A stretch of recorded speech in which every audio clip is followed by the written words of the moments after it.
Well,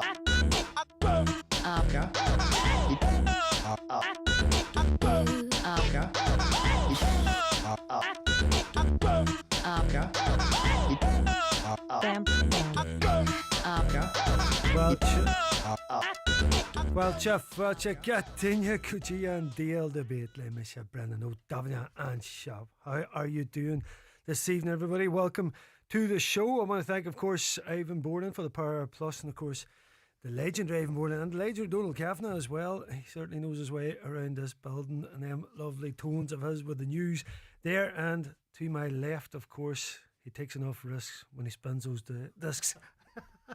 I nearly messed it up there, Joe. You made me laugh. Joe Dex, the one and only Joe Dex, is here looking after me as ever, folks. This is the Deal Debate. We're going to round up all the J News stories for you from the weekend. Of course, the exciting action from the weekend. Soon we will hear from Burt's Conor Gartland after his side's epic Ulster final victory in the Junior Championship.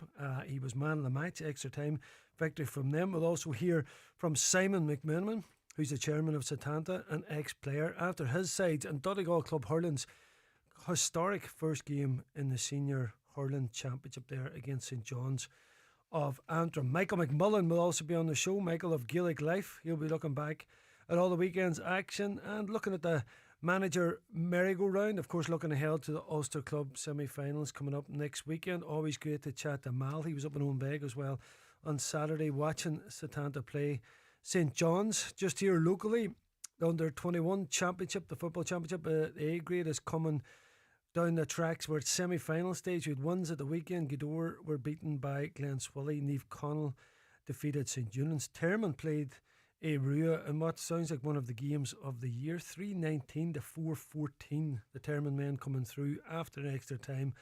Wow, sounded like some match. Four Masters got the better of McCool's in the final semi-final, so that leaves Glenswilly, Four Masters, Niamh Connell and Termon in the semi-finals of our A Championship. Should be some cracking games coming up. Friday night, myself and Brendan Kilcoyne were down at a Macquarie Cup game. Group match down in Ardra. She was cool boy. We were out in the gantry doing a bit for the streaming. We seen Abbey VS narrowly beat Southwest, that amalgamated Southwest team, by a point. Great game. There's some reaction up on highlandradio.com from Abbey manager Pádraig O'Donnell, and of course Shane Murn is in there as well. He's part of the management team for Southwest. Might get a bit of chat about it later if we get time. In the under-16 Ulster Championship, the Paul McGurr tournament, for Masters narrowly beaten by Balahi. Balahi coming back from 10 down at one stage in that game to snatch it over the men from Donegal Town.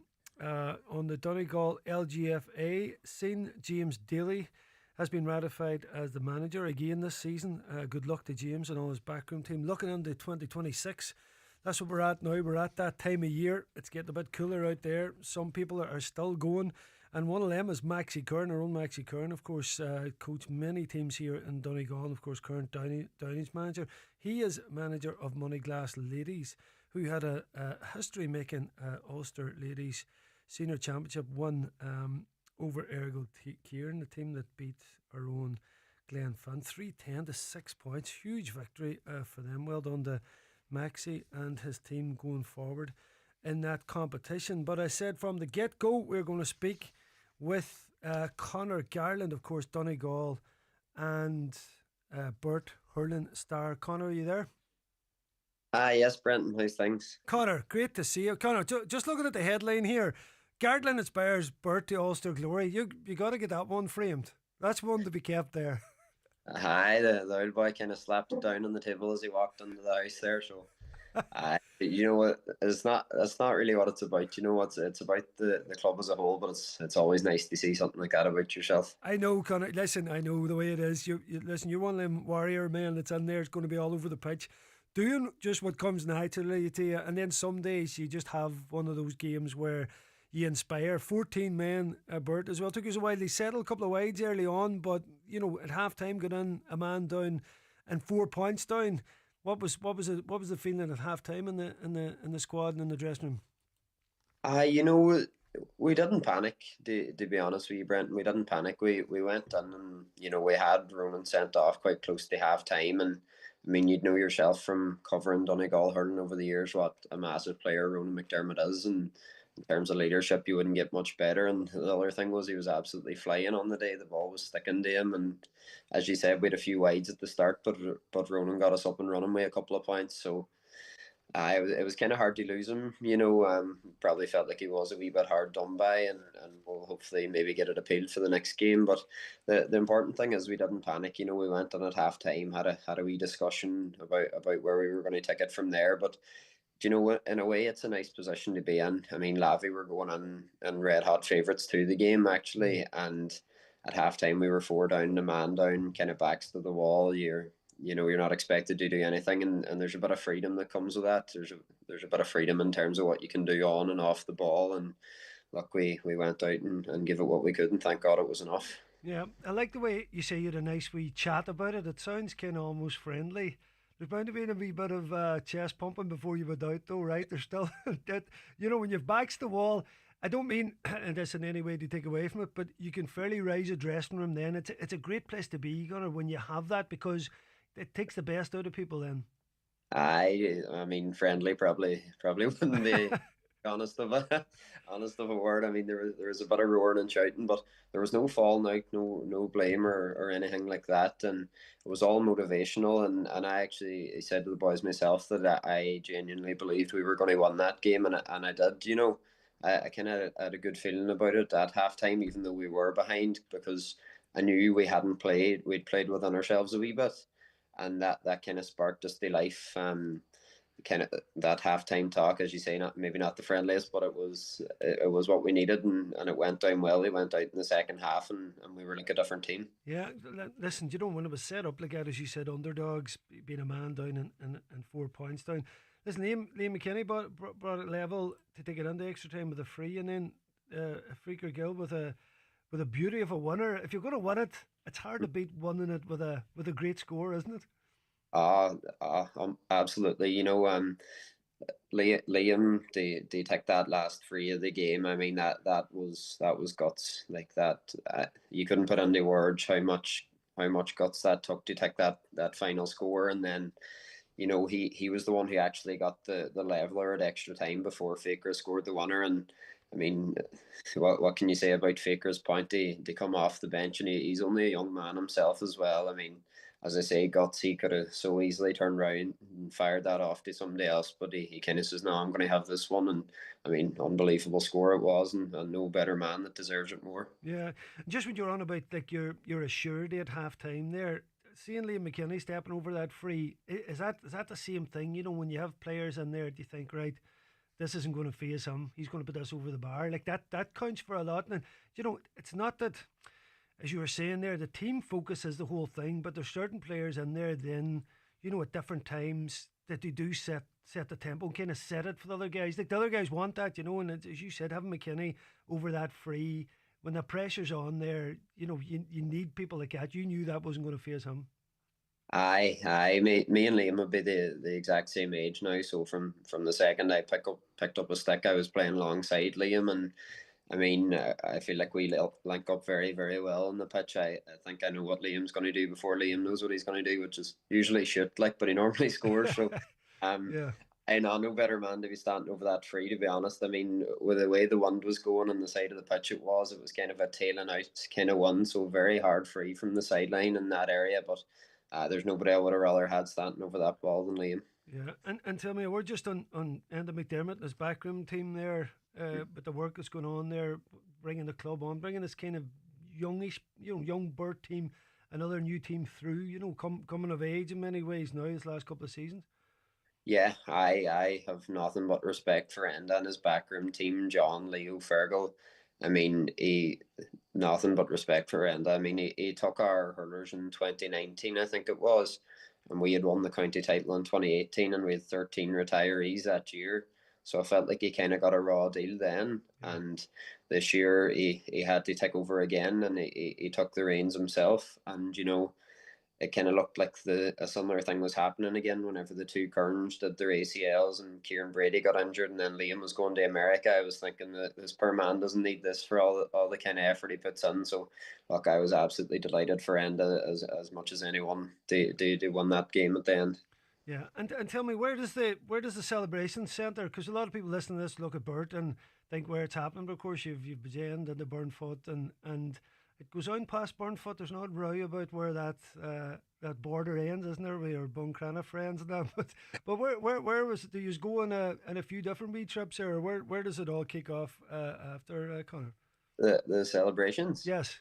Well, on the night of, we just went straight to the greening, kind of, just on past the clubhouse, and I mean, I kind of called it a day after that now, but I think a few of the other boys were out and around Burnfoot and Bridgend, but I don't think too much happened in Buncrana. Thankfully, we knew where the border was there and just stuck to our own turf, I think. I hear you. I hear, very diplomatic as ever, of course, one of our main county men. Tell me, you're now, you talk about going on the road, you're going to be getting on a flight, heading to play Thomas McCurtain's in London in 2 weeks' time. That's another, I suppose, one of those moments, don't happen that often, and it's amazing to be in that. It'll be just such a different environment heading away all together. It'll really create a great bond. Now you're representing Donegal heading over to London. You know what? I've had the pleasure of going to England to play before in London, and we played in Warwickshire as well. We Donegal, but I mean, I would always say there's something special about your club, like, and being able to go over there with your club mates is brilliant. But the only thing is about the game is it's kind of the unknown, whereas over here you would know the odd person who'd know the odd person who could give you a wee bit of information on the teams you're playing, but we'll be going over to London fairly blind, so that brings its own challenge in itself as well as the travel and stuff. But look, we'll just hope that it goes our way anyway, and as you say, the trip will be enjoyable and it's team bonding, and the young lads will enjoy it, and we'll enjoy it as well. Yeah, and right you are. You have to enjoy it too. Tell me, is there? I know from like coaching and that, you're always looking for information and videos and that. Is that the kind of thing then where, is it possible to get information on these? Is there videos out there from the likes of their British Championship final, or is there something out there that you can get, that you can see these guys before you go on a wee bit blind? Because I'm sure that type of information is available for them.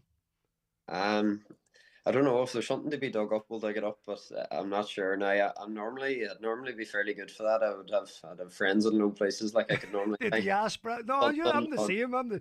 Keep your friendships open to everyone. You never know you're going to need somebody. All right, Conor. Any team in Ulster, I could usually get a name or two, but. Yeah. Fairness, England's a different story. I mean, the teams are always changing too, right, Conor? Don't you? I mean, it's never the same team. They're always changing personnel because of the exiles, versions we see there. Yeah, it's on and out, and English teams provide a kind of a special challenge because what they lack in Bond, they kind of make up for in ability. A lot of the hurlers you get over there are Southern men who's played county underage, real natural hurlers who love their game but just had to move for a different reason. So while you might get a team that mightn't be gelled as well, they normally make up for it in ability. So that brings its own challenge in itself. But we're looking forward to it. I mean, whenever we got into this Ulster Championship, that was just our goal. We were taking it one game at a time, but we just wanted to win it. So I feel like we're kind of in bonus territory now, and hopefully we're able to play with that freedom going forward that we had in the second half of the weekend. Yeah, listen, and we wish you all the best on that, Conor, and well done again in your Ulster Championship victory. Thanks very much, Brenton. Thanks for having me. Top man, Conor Gartland there. Well done to him. After the break, we're going to speak to Setanta Chairman Simon McMenamin. The DL Debate with Sister Sara's Letterkenny, serving food you'll love till 9 p.m. daily in Sara's Kitchen. And there's free admission entertainment every weekend. Low ticket warning, don't miss the big Highland Bingo Party coming to the Villa Rose Hotel, Balbuffet, Saturday 29th of November. Join Keith Fletcher, Lee Gooch and Marty Friel for a night of festive tunes, crazy bingo, daft games and €1,000 cash up for grabs. Tickets are nearly sold out. Get yours now on Eventbrite or highlandradio.com. Keep out the cold, cold, cold! And ring Fleming for their full range of garage doors, agri doors, insulated doors, milking parlour doors. Fleming, 91 48 234. For all you hard workers and multitaskers, those who come to work with big ambitions and bigger ideas, and all you legends of the trade, however you get the job done, there's a Volkswagen commercial vehicle for your business. Choose the new Transporter, Caddy Cargo, Crafter, Amarok, or the all-electric ID Buzz Cargo. Enjoy HB finance from 0% or purchase contributions of up to €2,000. Find the Volkswagen in you with the 261 range. Terms and conditions apply. Finance provided by way of hire purchase agreement from Volkswagen Financial Services Ireland and subject to lending criteria. Volkswagen Financial Services Ireland Limited is regulated by the Central Bank of Ireland. Visit volkswagenvans.ie for further information. Join me, Marty Freely, every Friday from 8 for Rockin' Hits on Highland Radio in association with Arena 7. Book a Christmas party with a difference. Enjoy bowling, a buffet and a DJ every Friday and Saturday night this December. That's Arena 7 Bowling this Christmas. We're turning Black Friday red in the Virgin Media Playhouse. New customers get 1 gig super fast reliable broadband for just €45 a month for 12 months. Add TV for €17 a month and a 43-inch smart TV is yours, absolutely free. Start your play with Red Friday's 1 gig broadband and TV for €62 a month. Switch in store or at virginmedia.ie. Virgin Media, it's playtime. Subject to location and availability. T's and C's apply. New customers only. 12-month contract. TCL Smart TV for new customers taking 1 gig broadband plus TV. €114 thereafter. Ends December 1st, 2025. Highland Radio Time Checks brought to you by EirGrid, the operator and developer of Ireland's electricity grid. EirGrid, powering up communities, powering up Ireland. The time is almost 22 minutes past 7. The DL debate with Sister Sara's Letterkenny, serving food you'll love till 9 p.m. daily in Sara's kitchen. And there's free admission entertainment every weekend. Yes, folks, welcome back to the DL debate. We had some history at the weekend. The men of Setanta hurlers played in the Senior Hurling Club Championship. First time ever for a Donegal team. And now I'm delighted to say I'm joined by their chairman, Simon McMenamin. Simon, are you there? Yes, there, Brendan, you can hear me? Thanks, Simon. Thanks so much for joining us, sir. Yeah, thank you for inviting me on. Not at all. Simon, do you know what? History is being made. I know you're an ex-player as well. Served Setanta, great in your time, but just going into this and just for Donegal hurling to be at this, the pinnacle, because I've watched these Antrim teams. They can mix it with anybody in the country. They've gone to all the way in this competition. So to be out against them, I mean, it's such a massive thing for Setanta and for Donegal hurling. Oh, absolutely. Like, for us, it's unknown territory, and how do you approach it? Like, when seeing the lads there, they approached it like you couldn't fault them for effort and whatnot, but like playing at the higher level, just you need to be playing at that higher level all the time, just like them Antrim teams, like say they're able to mix it. Like Lougheed won it back in 2013 and won it well. They won it in 1982. Cushendall, brilliant team over the years. Coming close as well. Dunloy, I think they've been to a fair few All Irelands. Just pipped always run into Portumna or Burt or somebody. All time greats. But for Donegal as a whole, the whole club scene in the last 10, 15 years since I started playing is just it's night and day now. Like the standard is through the roof, and it's only getting better every year. And she's seen like earlier on in the league with Donegal beat Kerry, beating Munster opposition. Like, it's unheard of. Like, you wouldn't think of that years ago. Like, it's just the whole game is in a high. Like, and you know what? Listen, Setanta obviously their place in that as being the team to beat every year has pulled other teams up around it, and you're seeing other levels now with teams starting out, really clubs getting their act together. The interest has been spiked, and you're seeing now, I think, with things like this, you've been seeing all over the country now, particularly in Ulster. Now you're seeing a Donegal team step up, and as much as it obviously was a very tough game at the weekend, where you still acquitted yourself well, that is a massive step, because you're on about steps in Donegal club hurling. Donegal hurling county team has taken them many times now, but that was a massive one for you. And in it, I was just reading reports and listening to Michael McMullan, and the 3 goals very fortuitous maybe in the game as well, but certainly there wasn't any of that potential maybe early blitzing from St John's. Like, you were well in the game, 2 points down in the start of the second half, and really competing in the game, which gives so much respect, that Setanta team. Oh, absolutely. Like saying the levels there, just the way it's winter, pitches are a bit bobbly, the ball just bobbles, same as when we're all playing football and whatnot. The ball just doesn't bounce right, just skates away from you. It's them little breaks, the Antrim teams, you have to credit St. John's, they came through a tough championship, their first win in, 52 years or something. They bet Lochiel on the way, and they bet Cushendall in tight games, they earned it.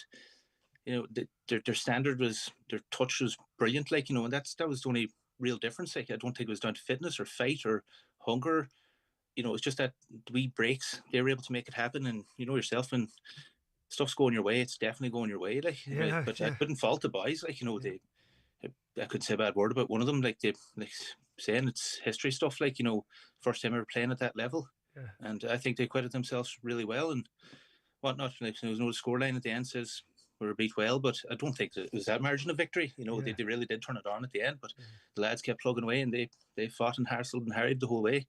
Yeah, it was massive. And I was just looking at Antrim. Obviously, it was, like you look at coming out of Antrim, Dunloy won in the football. I think it was the first time in 90 years or something. And then, as you say, the likes of St. John's, who I always knew as a football team, and when I seen them coming up then winning Antrim, I was like, what's going on there? But listen, that's great. That's the GA. That's what we love. Tell me just a word on Jerry Gilmore. His own errant accuracy, his 8 points in the game. Fantastic stuff. I know the whole team battled well, but he just has that wee bit of magic, and in many ways kept the scoreboard ticking over for you. Oh, absolutely. Like you say there, a bit of magic, like the freeze, but it was open play. He can just turn on a sixpence and just open up a whole defence with a crossfield ball into Josh or something like that, or into Rory. His vision is unparalleled and his pace is frightening. He seems to, I don't know how he's doing it, but he seems to be getting quicker every year. And he takes off. You can stay with him. You're doing well. He's there in the first half there. He took off down the line. It must have went about 80 metres. And just got a wee tip in the hurley just to hook him at the end. It would have been the score of the game. It was just electric stuff. Like you say, they're playing big team. Like a couple of boys here playing for Antrim senior team. There wouldn't be no Shrieking Violets, or they're playing against top teams over the last few years. I've seen them playing against Tipperary there up in Corrigan Park. It was about 3 years ago, and they were every bit as good as you see. Like Jake Morris and all them boys were playing that day. They were every bit as good. So it just shows the standard. That Setanta got to play at the weekend and whatnot, but the whole county is rising, and it's a great thing. People in hurling circles probably say that it's coming a while now, and it's a due, all the work's been put in, and I think we're starting to see the fruit of it now, from especially say there other clubs dipping toe in the water, like Termin and St. Michael's there. You see them at all we underage blitzes now, which is brilliant. And more numbers means you're getting a greater catch of players, and all of a sudden there'd be gems found everywhere. That's it. Definitely. Simon, tell me, the layoff in between the one in Donegal and this. Do you think this is, it's like two different seasons, which is another thing nobody's really taken on board? What's your feeling on that, around that kind of time break? It doesn't seem fair to me to be winning a title and you're at your best to win that title and come through Donegal, and then this huge layoff. Yeah, that's an issue now. We've tried to work around, how they schedule the season. We'd like to see it, and I'm sure other clubs like Burt there had a long layoff, and St. Eunan's had a long layoff. You're sort of coming in a bit cold. You can play all the challenge matches you want, but from your own days, nothing beats the championship, to get you up to pace, or to get you fired up. Maybe a month's break or 3 weeks would be plenty. But 3 months it's a lot. It's I don't know. To extend the season more, and you could be playing in bad weather as well. But it also needs something to address. 3 months is a long time to play it up. It's a different season. It just feels, that if from a playing perspective, there, to keep your focus in that time, and to keep your freshness and sharpness. Sure, you're training away in that, but when you have such a layoff to a big game, it's difficult, as you said. You're playing challenge matches and different things, but to get up to that level of biting, particularly when you're stepping up to this, it makes that that first 35 minutes that all the more remarkable, and fair play to them. And Simon, just going into next year, so is it up to the club to stay in the competition next year if you're the one Donegal? Is that your call? I think we have to stay in it for is it 3 to 5 years. It's like, when you say like the Burt have now won the junior, and so congratulations on support. That's a fantastic win. Like Lavy or handy team. The lads played them in a challenge match a few weeks back, and they gave them every bit as good as we were able to give them. Like, don't know how they're going to do it. Like, they say it's a hard one to circle. Like, yeah, listen, it is, but I suppose, as you said, and no more than your management team, if Mark Marley and his lads stay on, we'll encounter that when we get past it. I suppose that's the difficult, because you don't know until you obviously won Donegal again, and but that's the rules anyway, Simon, is it? As far as I'm aware at the moment, like, it depends on the provinces. Like, I think Turin of Mayo have won 4 or 5 intermediate Connachts in a row, and they still haven't gone up now. Obviously, for them to step up, they've played like St.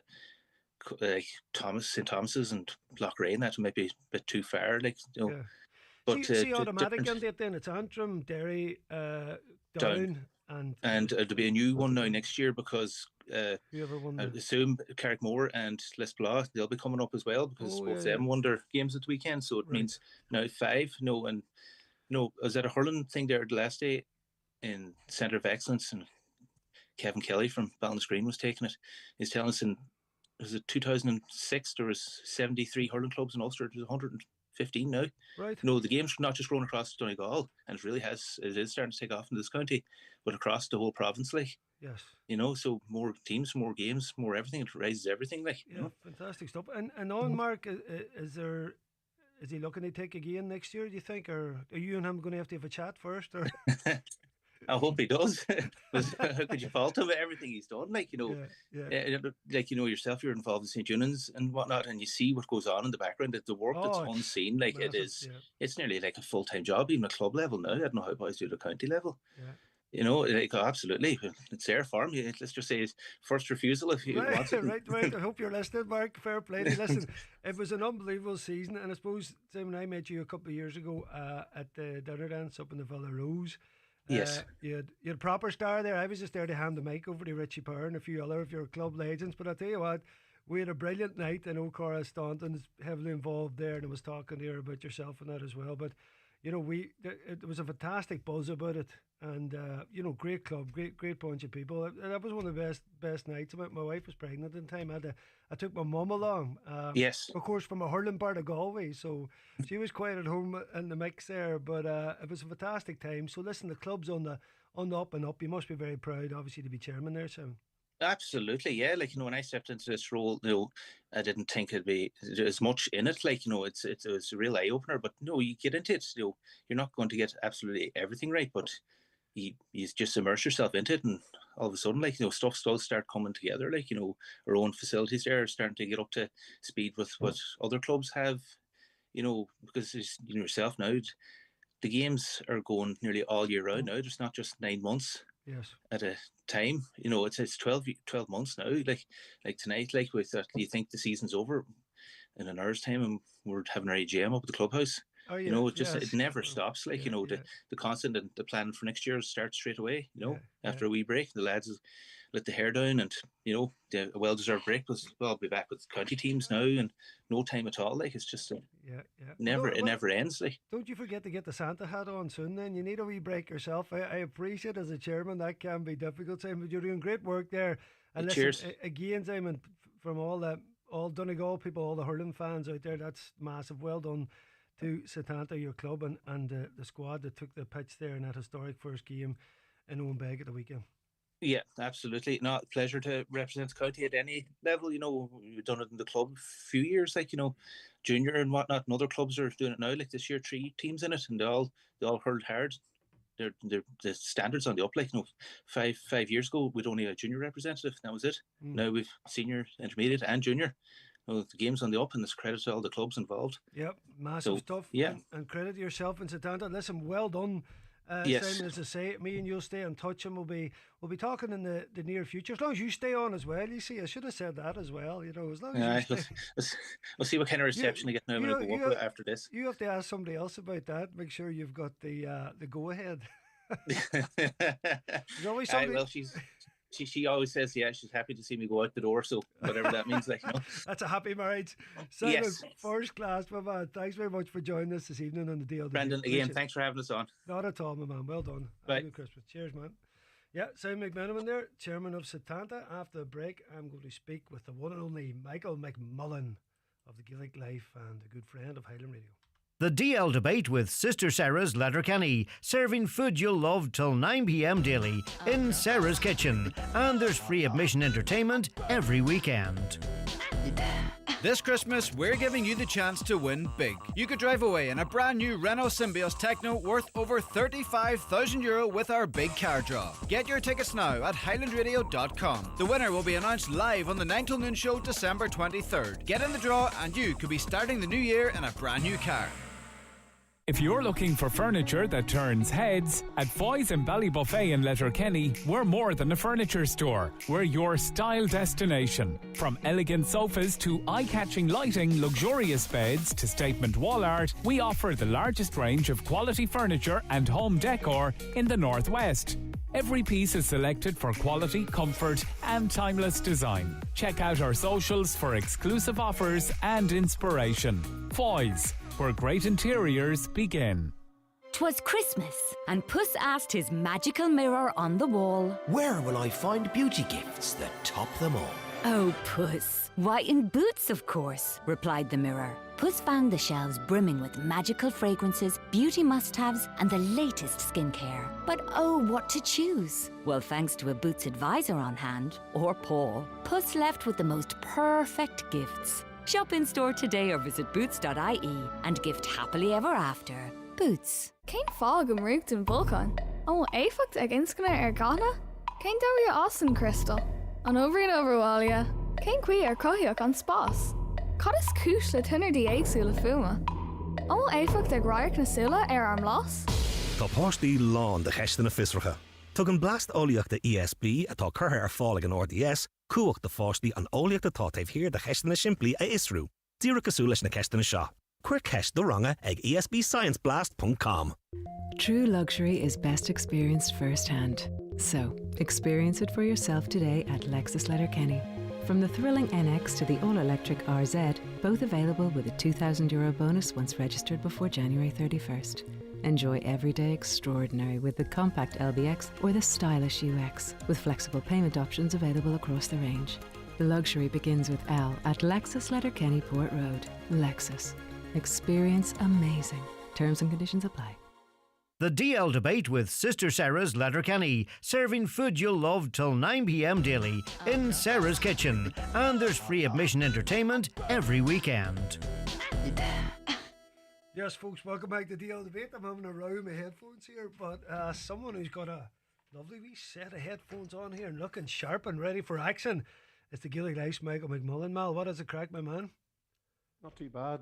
I'm not sure what a row with a set of headphones looks like, Brendan. I got caught up there some way. I thought Joe would have came to my rescue, but he was laughing at me instead. I'm round my neck here some way, but I'll be all right. Mal, listen, how is things, sir? You're keeping all right? Not too bad, Brendan. Very interesting discussion with Setanta there. I was at the game, so the 12-week layoff is definitely a huge factor. And I'm just wondering, from a dairy point of view, we operate the week-on-week format where it's football, then hurling. Yes. And Stantneil, Swatra. Well, I suppose all the GL clubs just go week about, and they accept that, and they're used to it. Whereas I remember Martin Regan saying something along the lines of they had 5 games, 5 weeks in a row. So maybe the football clubs in Donegal would rather the 2-week cycle so they can actually have a properly, proper breaks to prepare. And then the dual clubs have to just take it as it is, because when you're a dual club, you have to accept what you get. But 12 weeks it's just too long, especially when you're playing a team like St. John's. Yeah, I totally agree. And, I've been talking of the fact that there was 4 weeks from our senior football final to, the game in Scottstown there. There was some time in there, but with a bit of planning, and there's always this delay before it gets started as well. But yeah, you mentioned Derry there. You look at Club Hurling in Derry. It's very progressive. There seems to be a real push to make sure that it has its respect and its place, maybe that push hasn't come in Donegal. Maybe because Setanta, Burt, always kind of hurling first.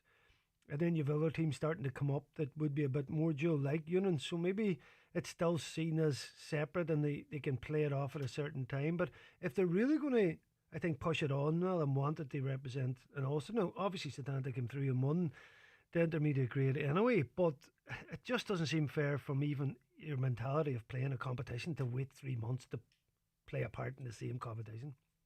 Definitely not. Like, I interviewed Mark Callahan up at the launch up in Canavans, and it was probably maybe 2 weeks before the game, maybe 3, Brenton, and he was just saying like they're playing challenge games, and like you hit the nail on the head earlier. It's just not the same.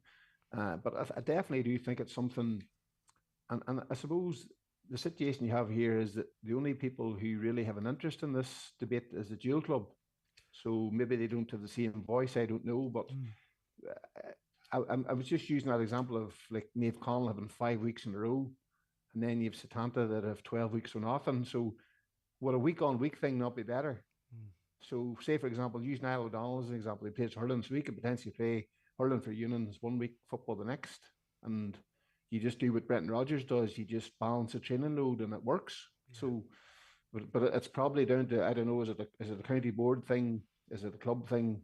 Is it a bit of both? But it looks like something that needs addressed. Yeah, I don't see any will, to be honest, of anybody really talking about doing something like that as yet. But it's certainly, I think, as Simon was pointing out there, all the steps that Donegal Club Hurling has made recently, it must come into conversation in a while, just out of respect to competition and having its place in there and not having that big layoff, Mal. So it's St. John's against Slaughtneil now in the final, Mal. That'll be a serious contest. It will surely. Like Slaughtneil it's actually their 11th Ulster final, which is significant because traditionally Derry teams wouldn't be in Ulster final. So they've won 5 and lost 5. St. John's haven't been in the final since 73, and they've obviously took a wee while to knock that semi-final door in Antrim. So it's got the makings of a good one. And probably on the Setanta game, it was Conor Johnson's second goal that broke the game. Because after half time, Setanta had it back to, was it 2 points through Jared Gilmore, but it was that goal that just turned it. But like St. John's were always going in as favourites, but Setanta were there for a long, long time, and you just wonder, it's a debate for another day, but just how much progress you can make through having a proper structure to suit the clubs. I think that's definitely the way forward, because you went from having a team in junior Ulster to having 3 teams. That's progress. Yeah, it's some competition, Mal. I guess at this time of year when the game's less than that, but for you, I suppose, kind of getting the competition to these end kind of parts must be very exciting in terms of, because you can be covering so many different games at different grades. But looking at the senior stuff there, Mal, it's very interesting. You have 2 back-to-back kind of newbies, Aaron Gales and of course Newbridge, against 2 absolute powerhouses of their own county, as in Kilcoo and Newbridge. Both fascinating in their own ways, Mal, but two very interesting games coming up. Very much so. I suppose the Scottstown and Newbridge one, like Scottstown, some of the players have 13 medals, and some of the Newbridge players have only ever played three games in Ulster. So that's the contrast. And then I suppose Aaron Gales are against Kilcoo. Like Kilcoo, I think they've won 14 out of 17 down championships or something along those lines, or maybe they've been in 14 out of 17 finals, or no matter what way it is, it's an unbelievable level of consistency. And then you've Aaron Gales, who from the outside looking in this year, they seem to be the team that just are impossible to beat. There's days they've been, like I think Ernie had missed a ball of chances against them in the first half, and Aaron Gales still came back and they're able to, what did they say, Brent? They find that way to win. But I think this weekend, I'm not sure the exact facts of it, but I think one of their players is getting married on Friday, and there's a wedding overseas, and I don't know the exact ins and outs of it. There's quite a few of the lads going to it. So with the game being on Saturday, how that upsets preparations, I'm not sure, but it's something they could be doing without in terms of preparation. But obviously that's out of everybody's hands. But you can only That's against right. a team you can only against a team like Kilcoo. You need every wee bit of inch you can get. Aye, Mal. Aye, listen. I'd heard about that. One of the guys getting married, and of course, best man, one of the players, and all his crew and all that. Yeah, that's a difficult one to deal with. That's the last thing you probably needed to say going in. You need a total focus going into that, and it's not ideal for. And it's maybe a case if you're one of those clubs where you're always in Ulster, you factor those 2 months out. You do, yeah. This is Ulster time. Whereas maybe if you're a newcomer, your Everest is winning the title, and we'll worry about that when it comes. And I suppose part of their feeling when they beat Kingscourt must have been those, particularly that groom must have been thinking, oh, that must have been a bit bittersweet there, Mal, underneath it, thinking, oh, here we go. I'm sure it was an awkward conversation after that. But Mal, that's the way it is. Aaron Gales, the manager merry-go-round now that's happening. Declan Boner, of course, has now taken the Fermanagh senior job. Mal, and you look at it, obviously, it's a big year for Malachy O'Rourke. McGeeney's in there, McGuinness in there. Obviously, Mina coming in. Every county seems to be trying their best to get up to that next level. It's set up for a fascinating Ulster campaign coming up, even how Ulster teams are going to fare out in the leagues. It is, surely, and then thankfully from probably a preparation point of view, you've got the McKenna Cup, so that you can put new boys in, just use Donegal for example, give Sean Martin 3 McKenna Cup games and see where he's at, or somebody like that coming into the Derry squad, maybe Conor McAtee from Newbridge if they're not still in the championship. So that's where that comes in. I definitely think that's a big help. Also, Brendan, with the fact that managers had the new rules for a full year, it might have taken them that year to really find their feet. And maybe over this past few months, they've actually been seeing, what can we do differently next year? That's where I feel the most interesting side of it's going to be. Will you find a way of beating the kick-out arc? Will we find a way to use the advanced mark a bit better? Because it was a bit of a crash course last year, and it's a crash course that Kerry passed again, as they always do. But for everybody else, it's maybe a chance to properly digest things and seeing how you can coach with these rules.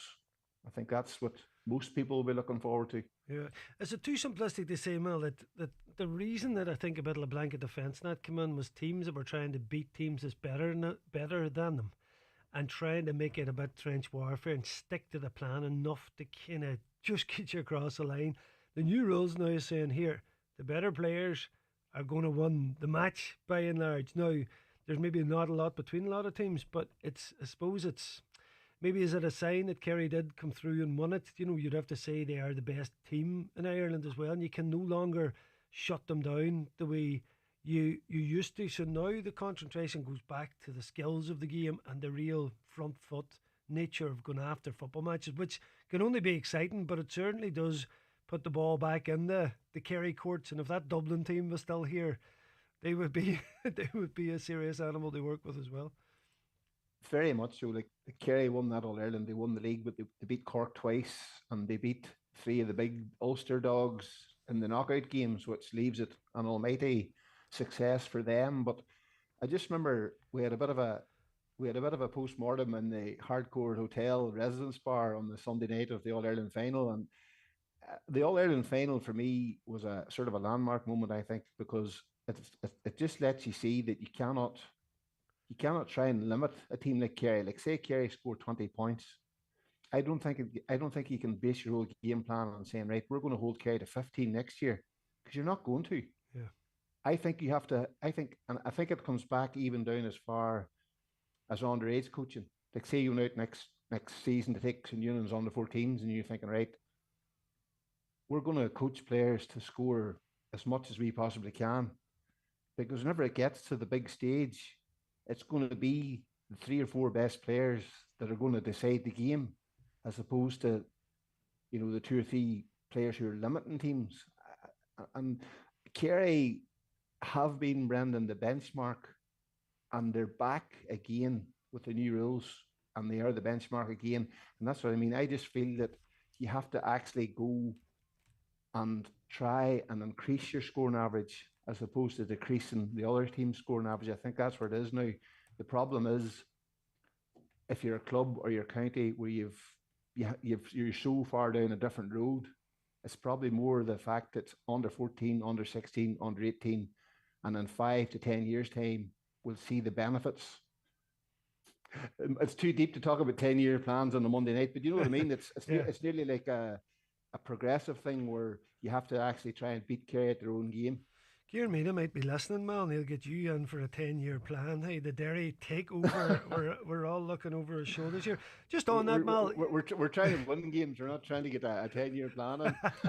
Yeah. You've got that balance, obviously, always in counties, and you always get the impression that if the man's from the county, he's more interested in that development. Whereas if somebody comes in for a post that you know is going to be 2, 3, 4 years max, listen, he needs his players there and then, and that's what he's more interested on. Sure, there might be somebody about 18 that is a possibility, but really anything below that, of course, that's understandable. But, well, you know, we had this discussion before the All-Ireland final, and you probably heard it, yourself and Parkinson and them, about Donegal's tactics, that this could be a problem, the way they play, because they had been, taken apart by Monaghan in the first half. Meath had a load of chances that they didn't convert, particularly 2-pointers in the semi, in particular those two games. But as we were saying, because of the two Ulster final ones and the All-Ireland semi and the nature of what Donegal did, they had to stick to their guns, I suppose, from their perspective, in terms of it worked for them, So it was a very harsh learning curve, Mal, to get that defeat in the final. Do you think in any ways that would affect Donegal next year going on? I mean, they're going to have to, I suppose, Mal, do you see a sea change in Donegal? Do you see them going tag defending, for example, the way Kerry did, which allows you to be more front-footed in your attack? Can you see that change happening for Donegal? And ultimately, it needs to happen if you're going to beat a team like Kerry in Croke Park. Definitely not going to try and second-guess Jim McGuinness. Definitely not going to try that. But I think, back to my initial point, I do think I think teams in general, more so than Donegal, I think you're probably going to have to try and do that, because Donegal's system was really good in the fact that it was all-out attack and everybody was just so good at bombing forward. But they were probably found out a wee bit in the fact they just didn't have as many man-marking defenders as was probably needed, and that's probably where they came up short, because they were just all about energy, and we saw it so many times, the range of scores they had. And then I think what probably set the tone for that final, I remember saying it the morning after, I thought the tone for the final was set within the first 30 seconds, where Gavin White just ran through the middle, put over a score and says, look, we are here, this is our final. And it was just the way they stamped their authority on it so early. And then obviously, the Paddy Clifford conundrum of just being on the ball all the time, and then you've got, the world's greatest footballer at the minute, David Clifford, just kicking points. Like, it was a perfect storm, and the fact that Kerry seemed to be just absolutely ravenous for. But back to your point, I do think teams in Donegal are probably one of those teams that you're going to have to look at Kerry and realise that you're not going to be able to put the handbrake on them. Yes. But you're probably going to have to be able to put your own foot down a wee bit harder. I think every team falls into that category. Brenton and Donegal, Derry, Tyrone, they're all the same. I do believe that the game has changed now, and either you jump on the bandwagon or you're just going to get left behind.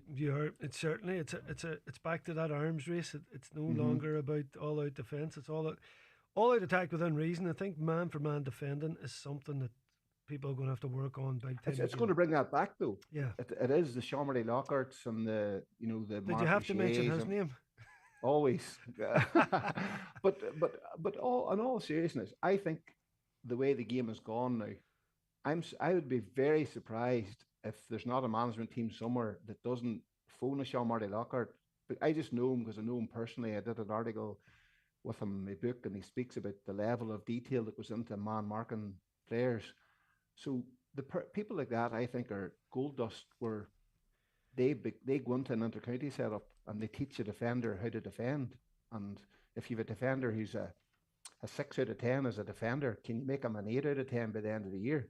Yeah, and Joe, because that's coming back now. Is there a mind change or mindset change with players now? Now, if you ask a player to do that, say like McCall does it for us, he's very good at it, and he's brilliant at it, and he got his All-Star, and but I don't see if they're the only players kind of have to just sacrifice their game at that. Everybody else gets to play a bit. Not everybody else. You might have two stickers.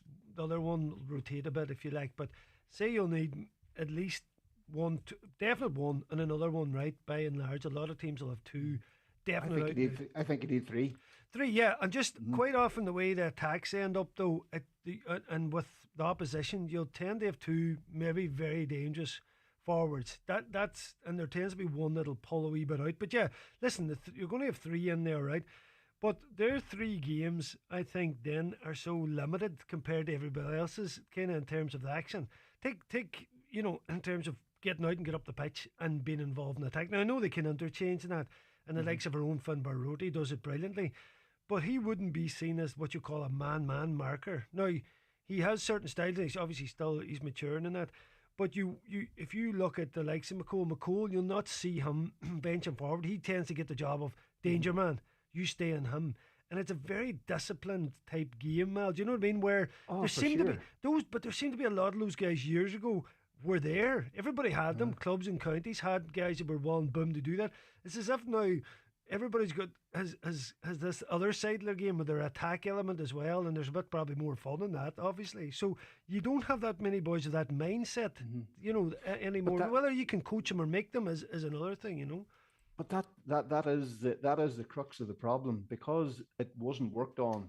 Teams just went the safe route and played with sweepers. Yeah, the Stanley team who were successful had Brenton Rodgers, Paul McNeil, Carl McKay, Christy McKay, really good markers. And like I remember Sean Murray saying something to me one time. He spoke to Geezer one day, and Geezer says that the Dublin team were so rich because he had 3 men who could mark. Then whenever it got to the stage of a game where you had to go for the game, that 3 men could mark on their own 1v1. If you go back to Glenn's All-Ireland final when they were chasing St. Bridget's, Ryan Dugan went 1-on-1 with Ben O'Carroll, and more or less Malachy Rourke, I'm guessing, said something along the lines of, it's you and him, the rest of us have to chase the game. Yeah. So the man-on-man thing has to come back, and you hit the nail on the head. A man like Brenton McCole, he probably sets his standards by how many times his man touches the ball, how many assists he gets. And if he can look at himself in the mirror after the game and say, well, I've my job done, that is an element of the game, the same as a keeper with a kick out, the same as a forward, the same as a playmaker. So everybody has their own aspects. So why not bring back the 1v1 defender? And the team who has 4 of them, 3 of them, then they can play man on man. They can do that. And again, it comes back to my point about if you're going to try and go toe-to-toe with Kerry, yes, you need to be able to outscore them. But you can do that if you have 3 men who can paddle their own canoe, for want of a better term. Yeah. And that's both sides of the game. And I think it has to come back. And it is a skill. And people will pride themselves on it. People will get all-stars for it. And people will get plaudits for it, because it's an important part of the game. It will definitely come back. There's no doubt, and it's desperately needed too, Mal. And it'll definitely be in Derry, because you have a few men that'll step up to that under the stewardship, of course, of Mina. Marty Boyle's in there too. It's basically Loch McCrory. Teams come over to Derry, right? Luke Barrett. Five Loch McCrory men from the management team are now in Derry, now including Luke, who's an unbelievable acquisition for Derry. We love you, Derry boys. We're going to help you out best we can. what a loss to Donegal, unfortunately, from your point of view. But from an interview Luke earlier in the year, and from chatting to him, he comes across as an encyclopedia. And what a coup for Marty Boyle, to be fair. He's a cracking lad, and I think his respect. Amina swung that there, and listen, good luck to him. And of course, if we don't win it next year, Mal, we hope Derry do. And I know that's vice versa from you. There you go. You heard it here first, folks. Devenney's on the Oakley train. Mal, all the best, my man. Thanks as ever. That's Michael McMullan of the Gaelic Life. I want to thank everybody for listening in this evening. Joe Dex here for producing. Stay tuned for the excellent Monday night sessions. Jimmy and Paul, I'll be with you shortly.